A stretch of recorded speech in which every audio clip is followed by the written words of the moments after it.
vous êtes arrivé dans la vie. Attention, ça va piquer! Oh! Vous a conduit jusqu'ici. Le destin. C'est quoi ce deal à la con?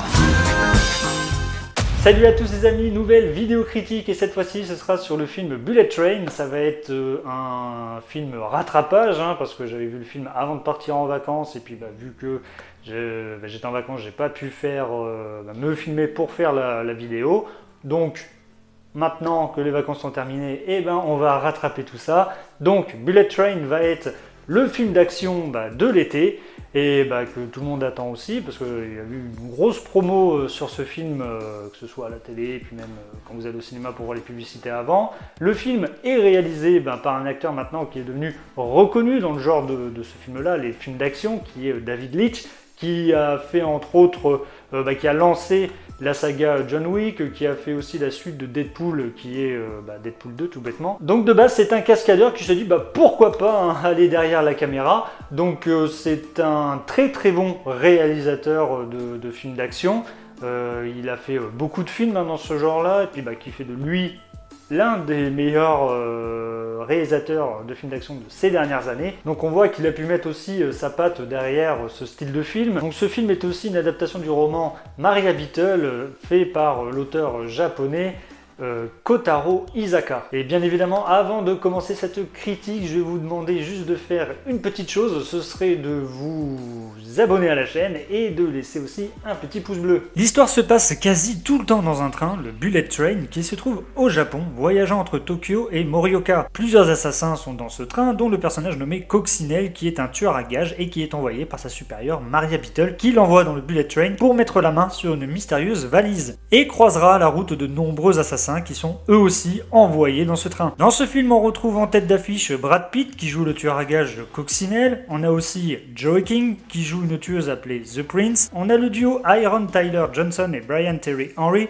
qui jouent Mandarine et Citron. Et on a aussi Sandra Bullock qui joue Maria Beetle, la supérieure de Coccinelle, et Hiroyuki Sanada qui joue Jin, l'ancien qui est en quête de vengeance dans ce train. Alors le réalisateur est David Leitch et comme je vous l'ai dit dans l'introduction, c'est un réalisateur qui a fait beaucoup de films d'action, surtout dans ce genre-là. Il a fait John Wick, le premier, il a fait aussi Deadpool 2 et il a fait Fast and Furious, Hobbs and Shaw. C'est un réalisateur qui se fait de mieux pour les films d'action et surtout qu'il arrive quand même à donner sa patte dans certains films. On va dire que Bullet Train ne déroge pas à la règle. Et ces scènes d'action sont très très bien tournées, elles sont bien rythmées et même drôles par moments parce que les personnages arrivent à... les personnages s'envoient en fait punchline sur punchline et ce qui rend des scènes quand même très très drôles. Et moi je ne serais même pas étonné de voir par exemple Ryan Reynolds dans ce genre de film en tant que personnage principal à la place de Brad Pitt, car c'est vraiment le style de film qu'il aime faire en fait. Moi ce que j'aime beaucoup dans les films de David Leitch, ce sont les scènes d'action qu'il arrive très très bien à tourner. C'est surtout que là ça se passe dans un train et donc on va dire que c'est en huis clos. Et ce qui est intéressant, c'est que même si ça se passe dans un train, donc ça veut dire qu'il n'y a pas énormément de place dans un train pour filmer ou quoi, il arrive à balader la caméra et nous donner l'impression qu'il y a énormément de place. Et ça je trouve que c'est plutôt bien fait. Et quelquefois on arrive aussi à avoir un plan en point de vue du quai sur le train. Mais sinon on sort très rarement du train, à part pour présenter les personnages, ou sinon pour présenter Brad Pitt, notre personnage principal, au début du film.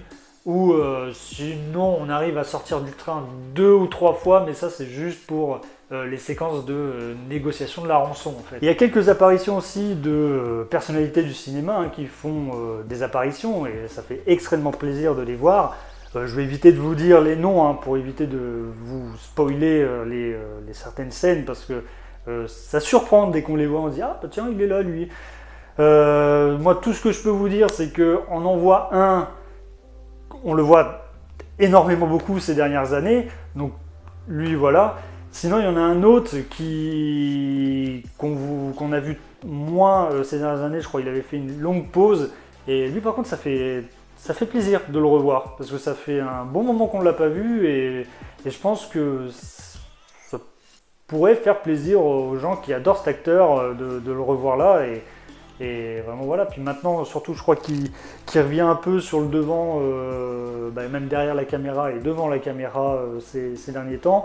Donc ça fait vraiment plaisir de le revoir. Nous avons aussi Bad Bunny qui est le chanteur portoricain qui fait là son premier long métrage juste avant de faire le surprenant film El Muerto qui est un grand méchant de Spider-Man.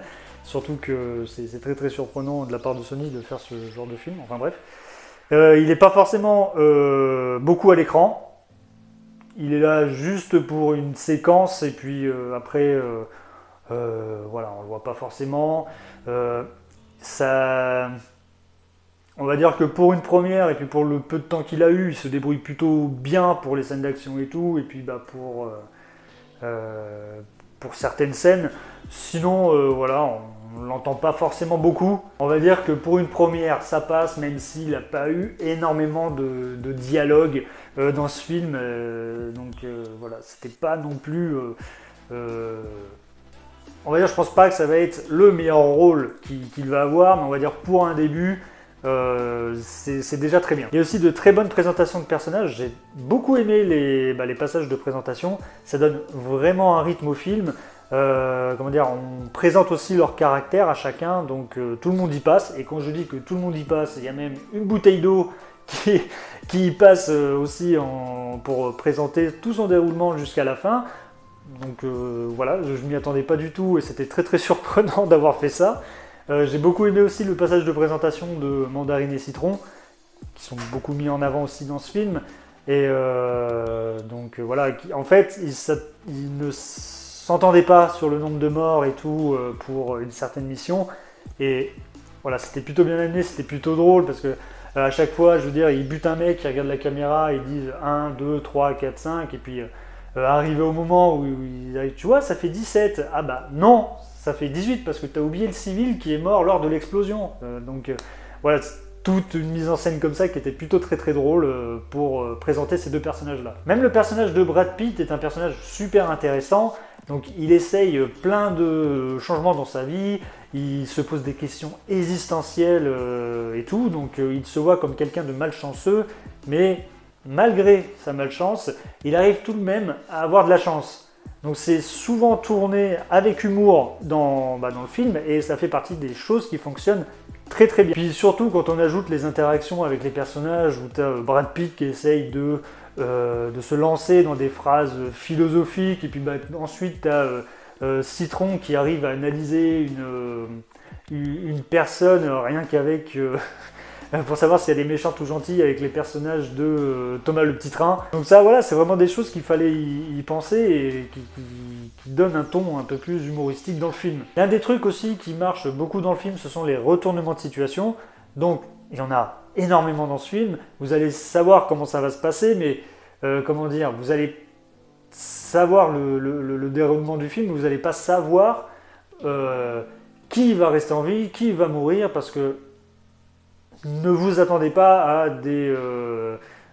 comment dire, que ça va en rester là sur certains personnages. Car aussi, il y a beaucoup de choses qui vont vous montrer avant et que il y aura ensuite dans certaines situations un déroulement où tu vas te dire « Ah mais oui, mais lui, ça s'est passé ça à ce moment-là, donc ça pourrait lui arriver ça, etc. » Donc c'est beaucoup de mise en scène et puis aussi... le film essaye quand même de vous faire souvenir telle et telle chose pour que vous vous disiez « Ah bah oui, d'accord, ok, bon, ça s'est passé ça parce que lui, il a reçu cet objet ou connerie dans le genre, quoi. » Par exemple. Attendez-vous aussi à voir n'importe quelle situation dans le film, même les trucs qui sont quand même très très gros.